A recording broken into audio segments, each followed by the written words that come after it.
2024 a été une saison absolument géniale en championnat du monde d'endurance. Pour la deuxième véritable saison de l'ère Hypercar et pour la première des GT3, il faut dire qu'il y a eu beaucoup de spectacles en piste au travers des 8 manches du calendrier, et 2025 s'annonce encore plus passionnant. Bienvenue dans le guide du WEC 2025.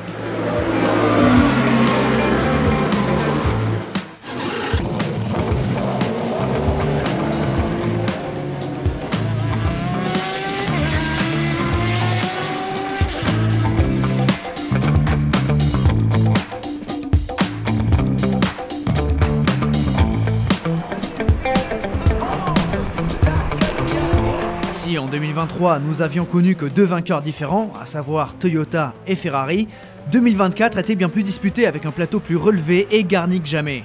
Un âge d'or à n'en pas douter. En amont des 8 courses de la saison, la question était simple, qui pour battre Toyota? Ferrari, Porsche, Cadillac et Peugeot avaient désormais un an d'expérience, et les deux constructeurs au cheval cabré semblaient être les principaux challengers du géant japonais. Et qui, parmi les nouveaux, allait pouvoir se montrer et créer la surprise? Alpine, Lamborghini, BMW et Isotta Fraschini rejoignaient l'aventure, sans oublier l'arrivée d'une nouvelle catégorie, le LM GT3, en remplaçant du GTE. Bref, il y avait du contenu. La saison a donc débuté au Qatar et nous y avons vu une hiérarchie bouleversée avec des Toyota et des Ferrari à la peine. A contrario, Porsche a répondu présent et a réalisé un triplé lors de cette manche d'ouverture. Victoire de la numéro 6 de Kevin Estre, André Lauterer et Lorenz Vanthoor. Rapidement, cet équipage allait prouver sa régularité et à Imola, ils étaient tout proches de doubler la mise, mais c'est sans compter sur une Toyota numéro 7 en feu avec son trio Conway, De Vries, Kobayashi. Dans des conditions délicates, les Japonais ont pris leur première victoire de la saison, tandis que Ferrari, 1, 2 et 3 au départ, se sont pris les pieds dans le tapis. Mais bon, les Rouges ont répondu présent à Spa, course particulièrement intéressante qui a vu un certain Julien Andlauer se révéler avec de magnifiques dépassements. Mais la course a pris une toute autre tournure avec l'accident de la Cadillac numéro 2.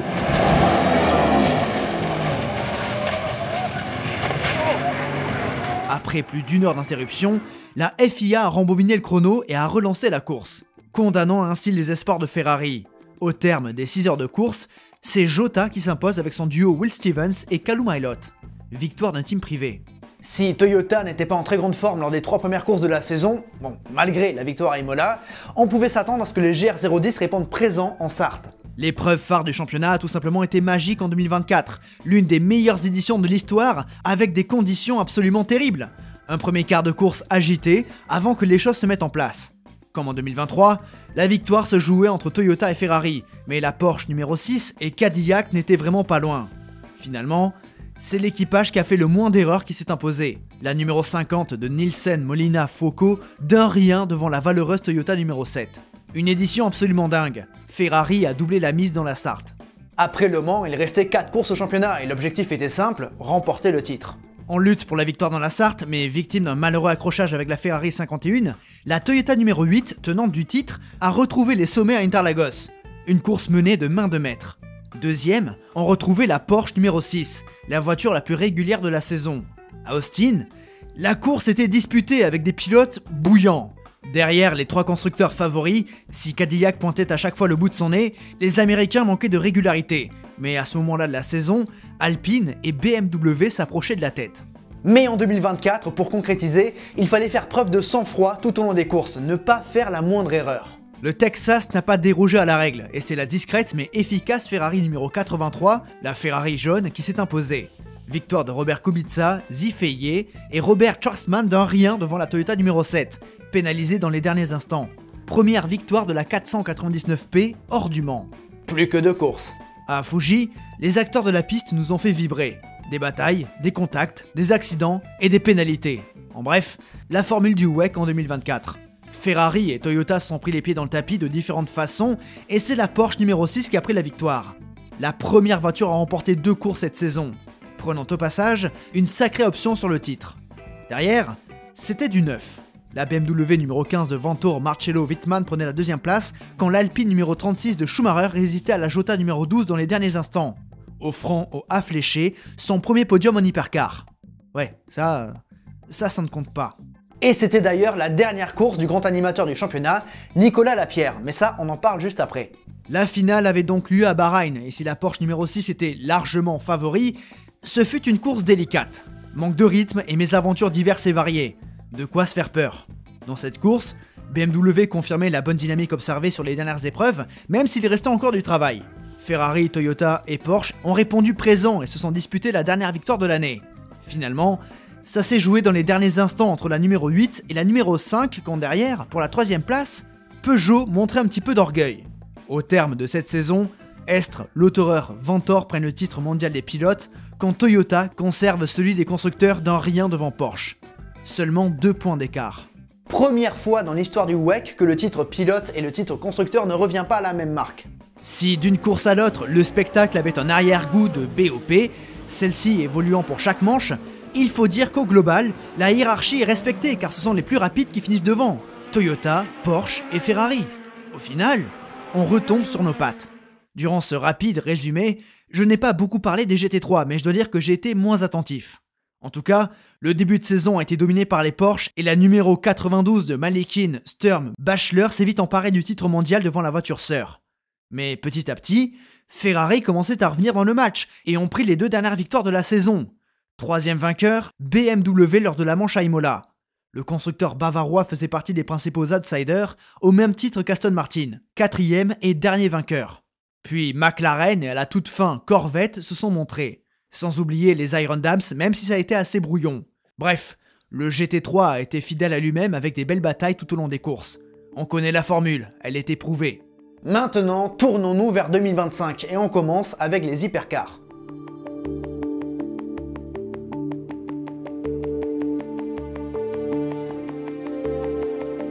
Bon, peu de changements dans la réglementation 2025, si ce n'est que chaque constructeur devra engager 2 voitures. Et c'est une des raisons de la mise en pause du programme Lamborghini. Les Verts ont beaucoup souffert en 2024, avec une LMDH au châssis ligier manquant cruellement de performance et de rigidité. Le manque de moyens n'a pas permis de développer l'auto comme il le fallait, et c'est donc un arrêt du programme. Ce dernier se replie en IMSA. Dommage de les voir s'arrêter. Notons également la disparition d'Isuta Fraschini dont le manque de moyens était criant. Le petit poussé de la grille 2024 était cantonné aux dernières places, mais d'après les dires de Jean-Carl Vernet, la Tipo 6 avait du potentiel. En réalité, ce sont des affaires internes à Isuta Fraschini, ses exploitants et ses sponsors qui ont tué l'équipe. Sachez d'ailleurs qu'ils ont bien un 2e châssis en stock, donc en soi, ils auraient pu participer en 2025. Bref, démarrons notre tour de grille avec les champions en titre, Toyota. Comme d'habitude, les Japonais font partie des favoris. Si la BOP explique une partie de leur manque de performance en 2024, il ne faut pas négliger les progrès de leurs concurrents, mais le constructeur nippon a su répondre avec une équipe exceptionnelle, que ce soit dans les performances des pilotes ou dans l'exécution stratégique des courses. La victoire d'Imola était un exemple, tout comme les 2 succès de la numéro 8 à Sao Paulo et à Bahreïn. Le Mans est bien sûr en regret car en fin d'épreuve, ils étaient les plus rapides. Cela dit, je constate une certaine fébrilité au corps à corps. La compétition est rude, mais les Japonais ont perdu bien trop souvent du temps avec des accrochages et autres mésaventures. Si en 2025, on peut s'attendre à des écarts encore plus serrés, il faudra à tout prix faire preuve de sang-froid face aux adversaires. Autre chose, techniquement, y a-t-il du mieux à aller chercher avec la GR010 ou n'est-elle pas une voiture aboutie? En tout cas, on se faisait la réflexion avec le Dormeur Duval, il n'est pas impossible que Toyota déserte la grille. Présent sans interruption depuis 2012, dominateur dans la période creuse, le siège pourrait se lasser et aller voir ailleurs. Pourquoi pas en Formule 1?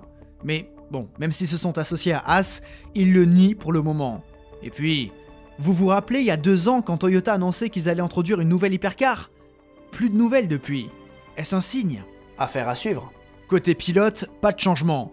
Vice-champion, Mike Conway et Nick De Vries remplissent aux côtés du patron pilote Kamui Kobayashi. L'équipage de la numéro 7 a été étincelant en 2024, de même que celui de la numéro 8, et j'ai l'impression qu'étincelant est le bon mot. Grand compétiteur, Sébastien Buemi n'est pas un pilote qui lâche facilement, et s'il a été au cœur de quelques mésaventures préjudiciables en piste, il est surtout l'un des piliers de Toyota et des succès de 2024. Le Suisse est toujours accompagné de Brandon Hartley et de Ryo Hirakawa. Attention à Toyota, surtout au Mans. 2e du championnat constructeur mais vainqueur du titre pilote, Porsche. Et il y a pas mal de changements. Déjà, du côté des engagements, il n'y aura plus 5 mais 3 Porsche car le team Jota reprend le programme Cadillac. Dès lors, en 2025, il y aura 2 Porsche Penske, les officiels, et la privée de chez Proton Competition. Côté pilote, il y a des ajustements avec non plus des trios, mais des duos. Enfin, 3 pilotes inscrits pour la saison, mais pour les manches de 6 heures, on n'est pas obligé d'avoir 3 pilotes, on peut en avoir que 2. Du coup, Porsche va n'en utiliser que 2. Peut-être 3 à Austin, alors que c'est une course de 6 heures, mais bon, le circuit est vraiment physique.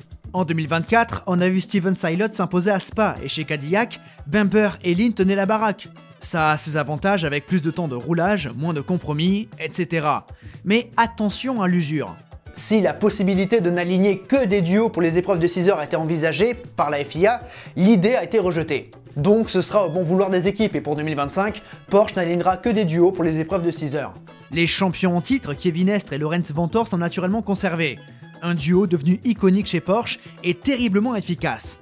Véritable pilier du titre mondial, ils font clairement partie des favoris pour 2025 et ne comptent pas rendre la couronne. À leur côté pour le Qatar, Le Mans et Bahreïn, ce ne sera plus André Lotterer, mais Matt Campbell.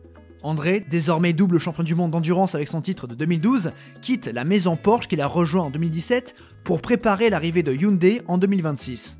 Nouveau défi donc pour le vétéran allemand, et c'est une valeur sûre qui le remplace. Campbell, c'est un pur produit Porsche qui a d'ailleurs remporté l'an passé les 24 heures de Daytona avec la 963, et qui, en wake, a fait parler sa vitesse au volant de la numéro 5. Un renfort de poids pour Estre et Vanthoor. Dans la numéro 5, il y a également du changement. Frédéric Makowiecki est parti, Campbell a été transféré sur la 6, et il ne reste donc que Michael Christensen. Le solide danois fait du bon travail depuis 2 saisons maintenant en hypercar. Qui est surpris? Et il est rejoint par la révélation de 2024, Julien Andlauer.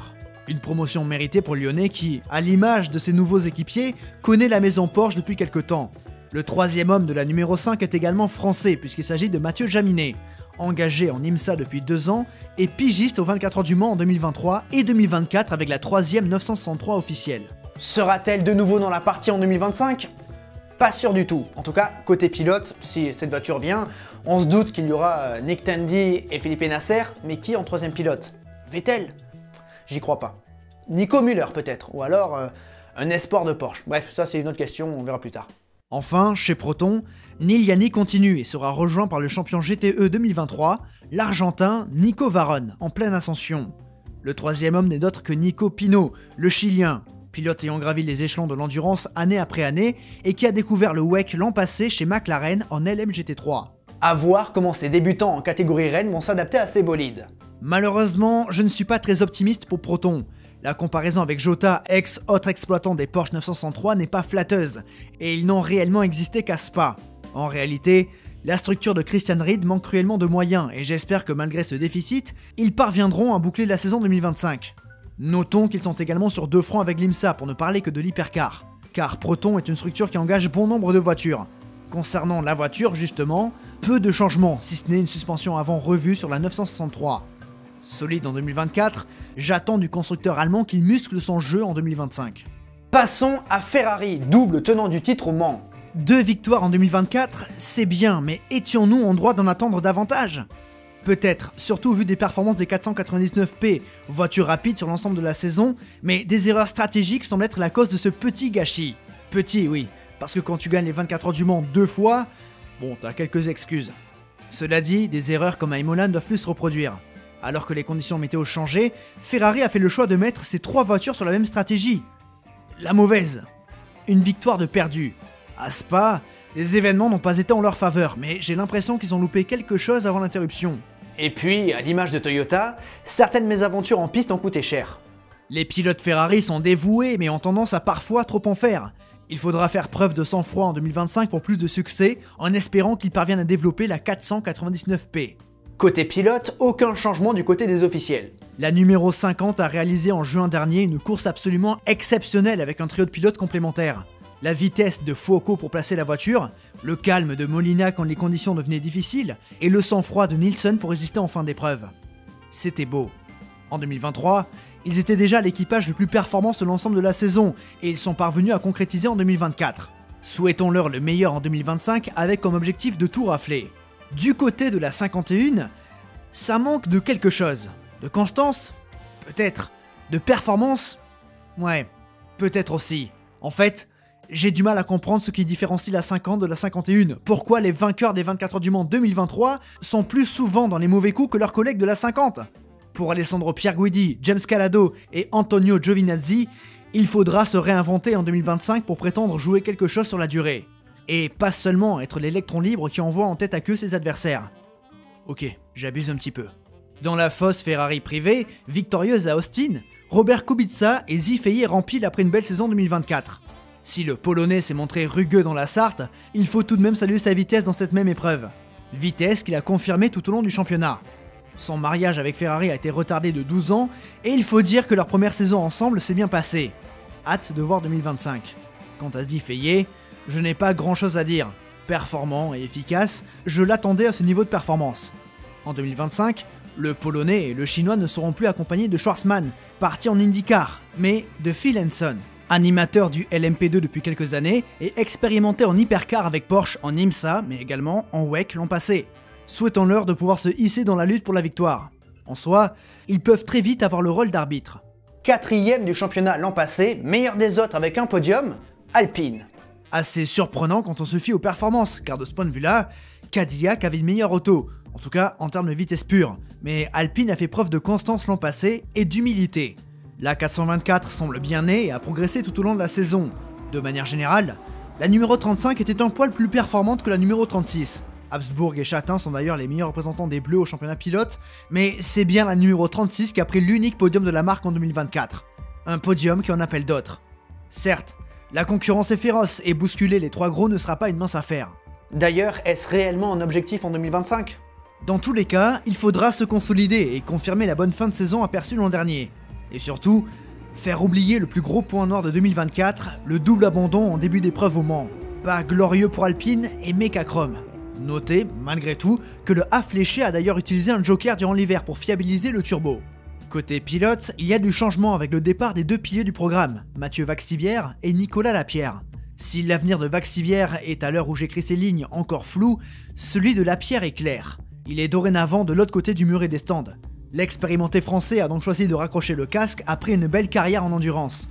Quadruple vainqueur des 24 heures du Mans en LMP2, dont 3 fois avec Alpine, 2 fois sur le podium au général, 3e en 2014 avec Toyota et 3e en 2021 avec l'A480, mais également ancien homme fort de chez Oreca et vainqueur des 12 heures de Sebring en 2011 avec la Peugeot 908, aux côtés de Loïc Duval et Olivier Panis.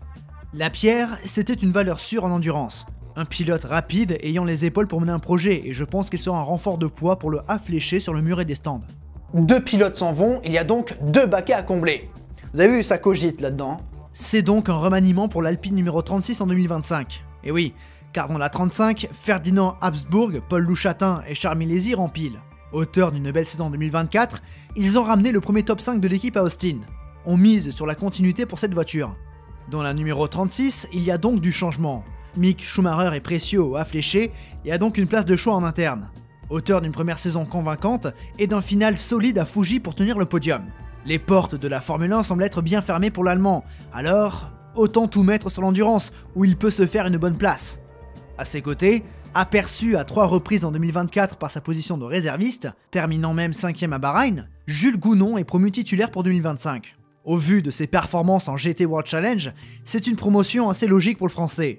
Enfin, j'ai hâte de voir l'adaptation de la nouvelle recrue d'Alpine, Frédéric Makowiecki. Après 10 ans chez Porsche, le français avait besoin d'un nouveau défi et ce vent de fraîcheur pourrait faire du bien aux deux parties. Bref, 2025 va être intéressant chez les Bleus. Passons à BMW. Si BMW a rejoint les rangs du WEC en 2024, il faut dire que contrairement à Alpine, Lamborghini ou Isotta Fraschini, le constructeur bavarois avait déjà 1 an d'expérience avec sa M hybride V8 grâce à l'IMSA. Et si j'étais déçu de leur performance lors de la première partie de saison, je dois dire qu'ils m'ont quelque peu rassuré en fin d'année, notamment grâce à leur podium à Fuji. Si aux États-Unis, les voitures allemandes sont exploitées par le team Rahal-Letterman, en Europe, c'est le WRT qui engage ces autos. Une équipe de référence qui semble peu à peu trouver des solutions. Et si j'attendais BMW de pied ferme en 2024, c'est parce que sur le papier, ils ont de sacrées qualités. Avons-nous vraiment besoin de présenter le team WRT ? Une référence dans le milieu depuis des années. L'équipe de Vincent Voss a fait ses preuves en GT en tant qu'exploitant d'Audi dans les années 2010. Des titres et des victoires à l'appel. En 2021, ils ont rejoint les rangs du LMP2 et ont tout raflé.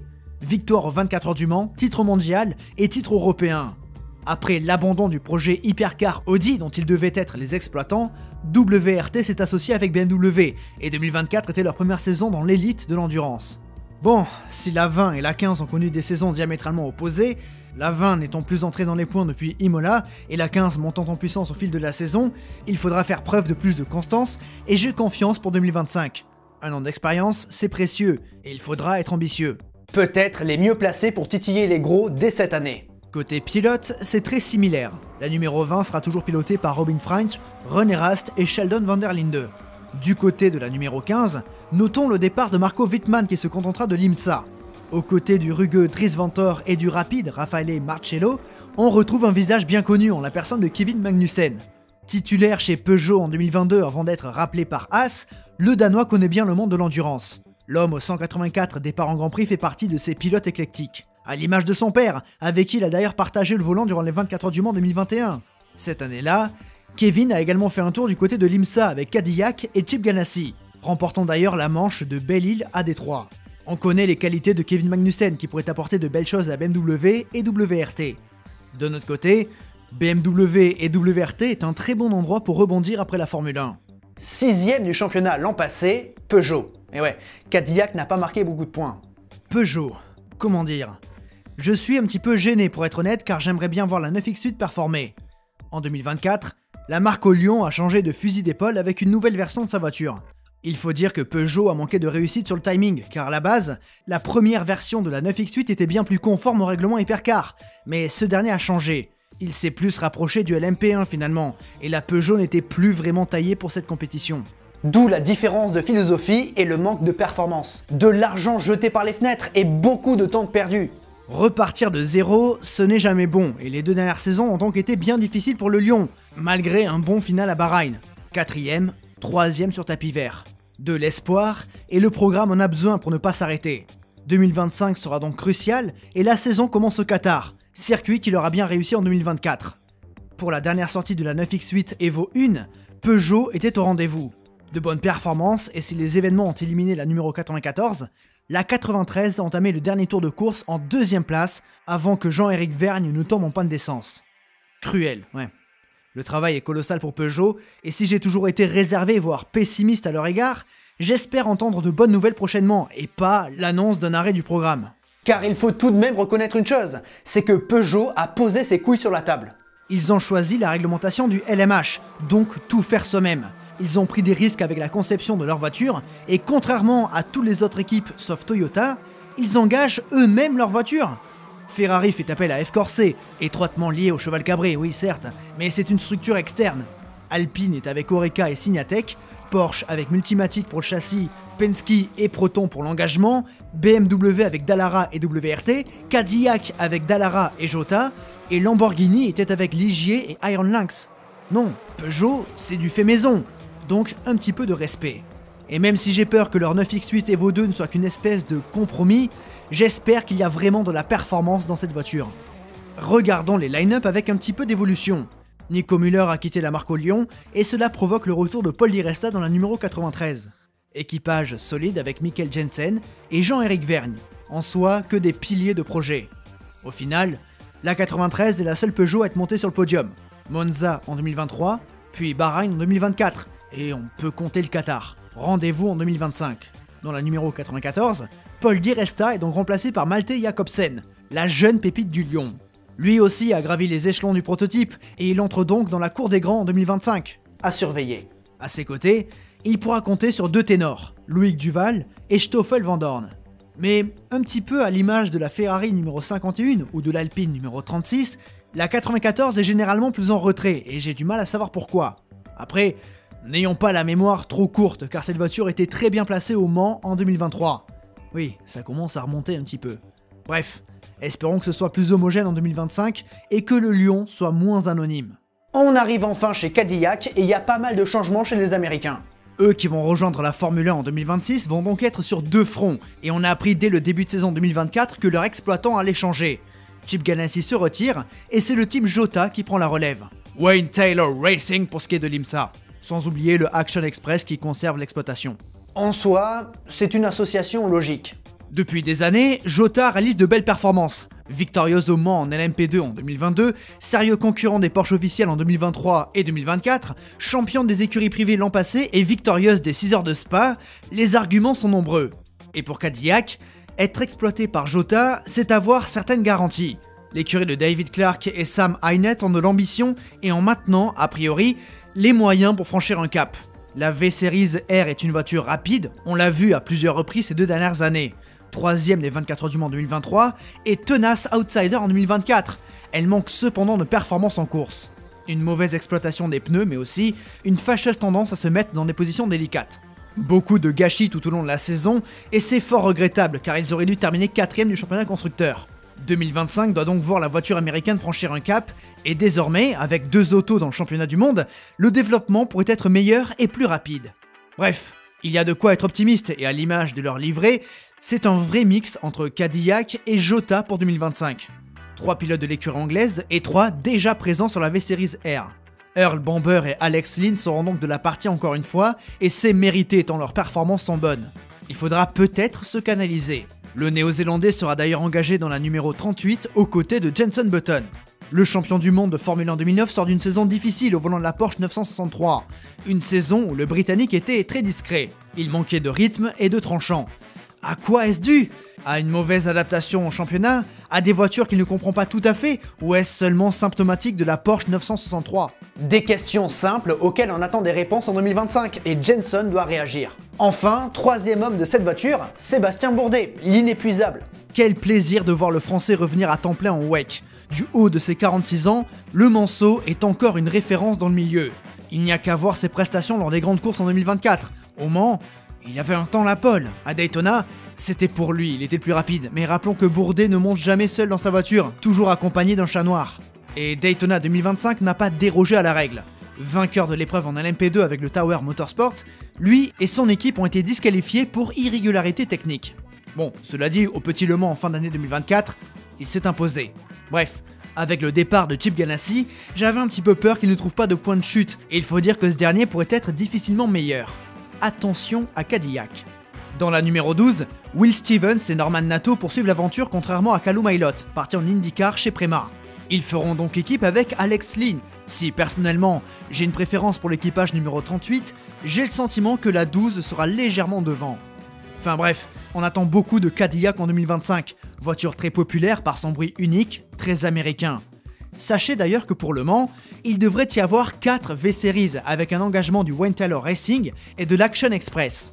Intéressant. Dernier constructeur de la grille, les nouveaux Aston Martin. Un projet qui date puisqu'il est issu de la collaboration entre Red Bull et Aston Martin, et c'est Adrian Newey qui a dessiné cette auto présentée en 2020.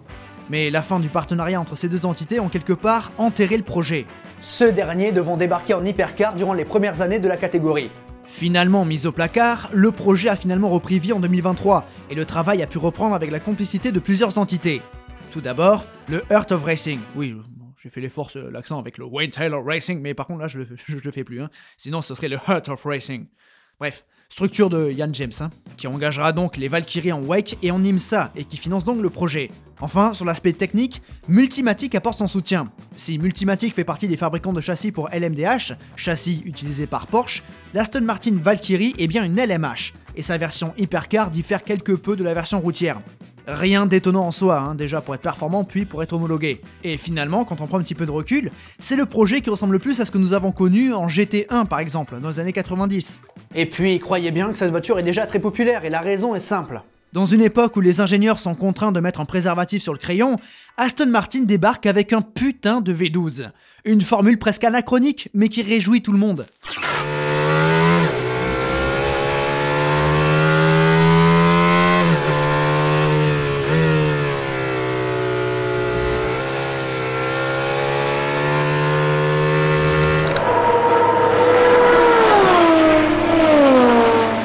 Dans la 007, ce sera un line-up 100% britannique avec Harry Tinknell, pilote très expérimenté et ancien pensionnaire de chez Proton en hypercar, ainsi que Tom Gamble, jeune britannique de 23 ans qui commence à avoir sa petite expérience en endurance.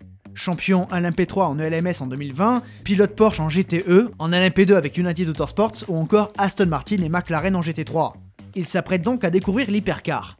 Enfin, pour les courses plus longues, on retrouvera Ross Gunn, 27 ans. Déjà plus expérimenté que Tom Gamble, Ross est un pur produit du GT où il a gravi les échelons depuis 2015 et toujours, ou presque, avec Aston Martin. Pilote platine d'ailleurs. Enfin, dans la 009, on retrouve en tête de liste Marco Sorensen. Le Danois est également un fidèle d'Aston Martin. Depuis 10 ans, il pilote les voitures de la marque. Référence en GT, lui aussi va devoir s'adapter à sa nouvelle catégorie. À ses côtés, on retrouve l'Espagnol Alex Riberas.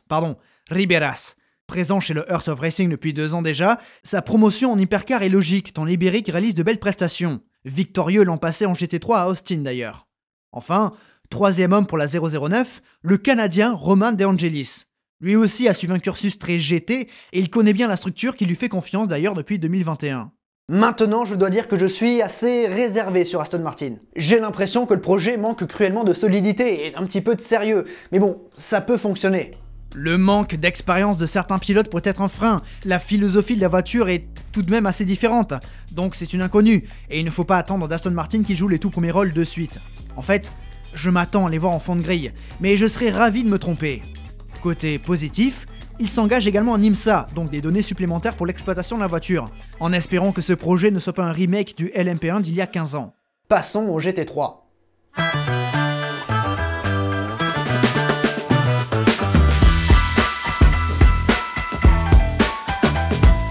Pour la 2e année du LMGT3, nous avons toujours 7 constructeurs et ils engagent toujours 2 voitures. Mais il y a un petit peu de changement. Comme en hypercar, Lamborghini s'est retiré. Enfin, ce n'est pas vraiment que Lamborghini s'est retiré, c'est que Lamborghini n'a pas eu d'équipe pour exploiter ses Huracan GT3.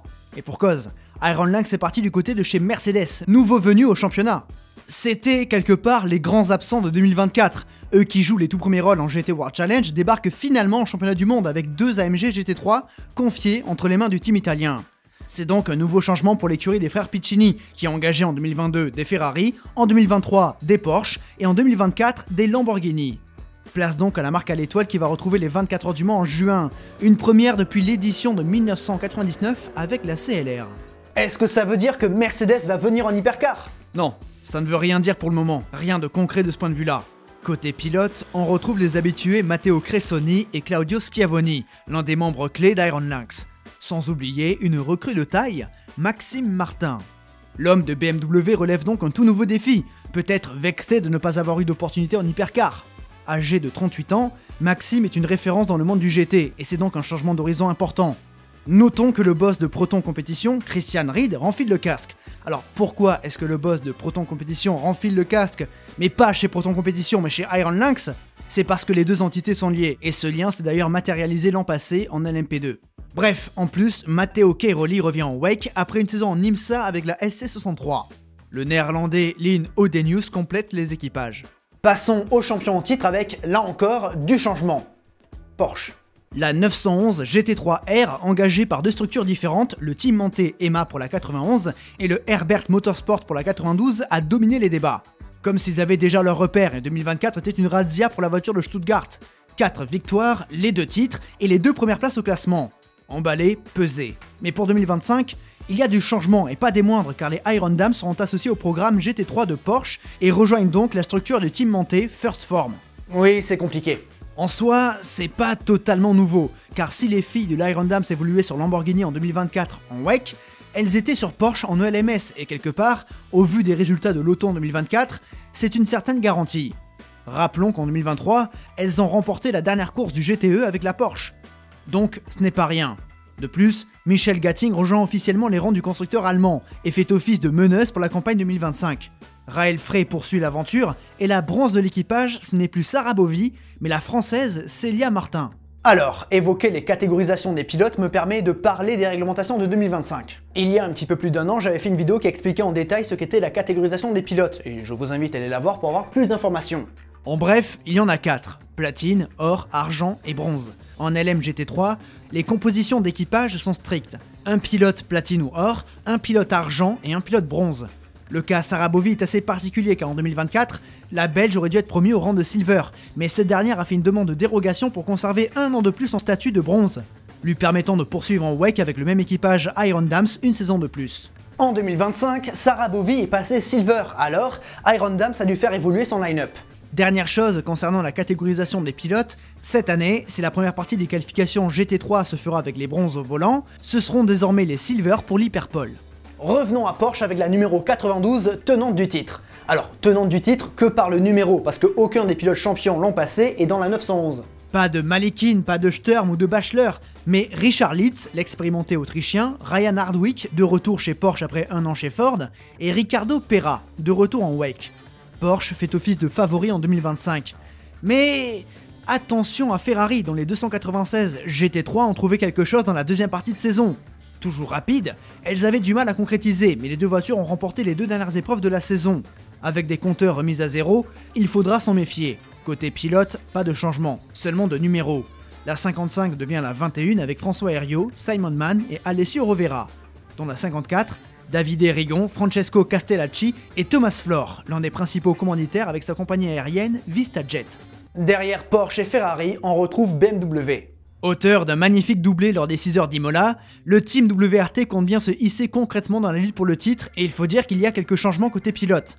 Dans la M4 numéro 31, Augusto Farfus est toujours là, mais il ne sera plus accompagné de Darren Long et Sean Gelael, non, mais de Timur Boguslavski, champion 2023 du GT World Challenge et en provenance d'Acodis ASP, et en troisième pilote, Yasser Shahin, vice-champion avec la Porsche 91 l'an passé.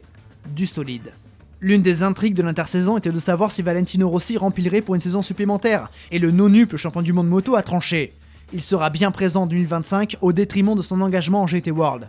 Lui qui voulait plus de week-ends de libre après son retrait du MotoGP en 2021, avait un programme tout aussi chargé, si ce n'était plus en 2024. Dès lors, il se concentre sur le WEC avec comme objectif ultime, remporter les 24 heures du Mans. L'an passé, sa BMW numéro 46 était dans le coup avant d'être piégée par la pluie dans l'obscurité. Une sortie douloureuse. À charge de revanche en 2025, et si Amada Larti est toujours aux côtés de Rossi, c'est désormais Kelvin van der Linde le platine de l'équipage.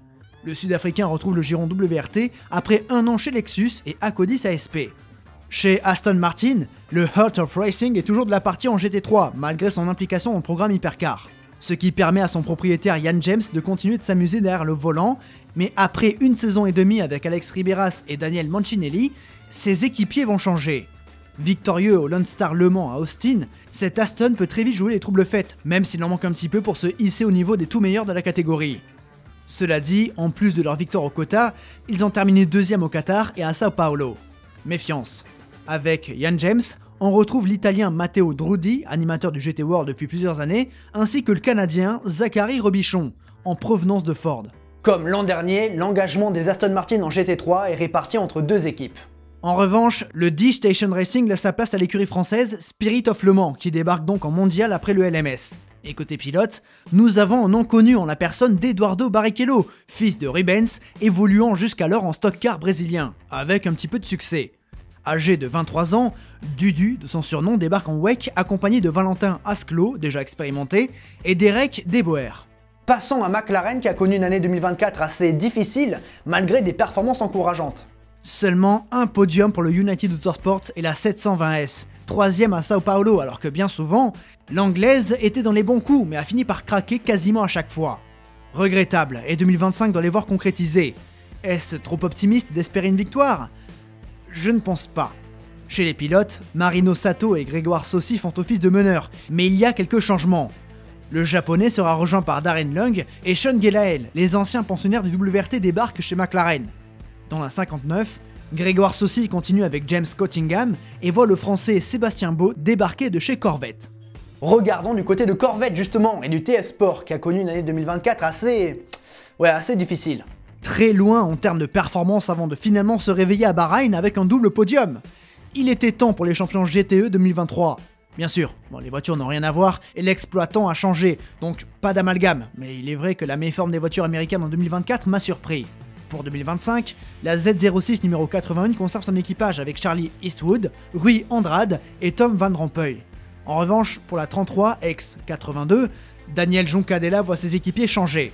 Exit Sébastien Beau, on l'a vu, et Hiroshi Koizumi, et bonjour Johnny Edgar, entreaperçu en F3 mais surtout champion 2024 de LMS, et rebonjour Ben Keating, l'un des pilotes bronze les plus importants du milieu. Ce Texan est bien connu du WEC et des 24 heures du Mans puisqu'il est double champion et double vainqueur, en 2022 avec le TF Sport et Aston Martin, et en 2023 avec Corvette. C'est donc un mix gagnant a priori. Bon, il sort d'une année 2024 assez compliquée, mais c'est cool de le revoir. Continuons avec Ford et Proton Competition, qui est une grosse déception de l'année 2024, malgré un podium. Et pas n'importe où, puisque c'était aux 24 heures du Mans. En 2025, il y a donc beaucoup de travail pour devenir compétitif avec cette Mustang GT3. Denis Olsen poursuit avec la numéro 88, mais voit également ses équipiers changer. Giorgio Roda et Michael O. Pedersen sont remplacés par deux Italiens, Gianmarco Levorato et Stefano Gattuso. Dans la 77, Ben Barker est toujours là, mais lui aussi voit ses équipiers changer. Ryan Hardwick est parti chez Porsche et Zachary Robichon chez Aston. Alors, c'est l'anglais Ben Tuck et le portugais Bernardo Sousa qui grimperont dans la Mustang. Et dernier constructeur de notre guide, Lexus. Quelle fut difficile cette saison 2024 pour les Japonais et son exploitant français à Codis. Pourtant, sur le papier, l'équipe et les pilotes sont de qualité, mais cette Lexus RCF n'est pas performante. Meilleur résultat, 7ème au Mans pour la 78. L'équipe de Jérôme Policon ne baisse cependant pas les bras et va continuer le travail en 2025 avec, comme point de mire, la nouvelle Toyota GT3 qui, elle, pourrait faire mal. Acodis ASP était une référence en GT World, l'une des toutes meilleures équipes. Pourtant, elle a pris le risque d'aller en WEC et c'est tout à leur honneur. Ne les jugeons pas trop durement en espérant que les résultats seront meilleurs pour leur deuxième saison. Arnold Robin poursuit dans la numéro 78 et il est rejoint par Ben Barnicot et l'allemand Finn Gersitz. Dans la numéro 87, José María López est toujours là et il est rejoint par l'Autrichien Clemens Schmidt, pilote silver. Et le bronze se nomme Petru Umbarescu. Je suis sûr que je le prononce vraiment mal, du coup si vous avez la réponse, corrigez-moi. C'est un pilote roumain. Voilà pour la liste des 36 engagés pour la saison 2025 du WEC.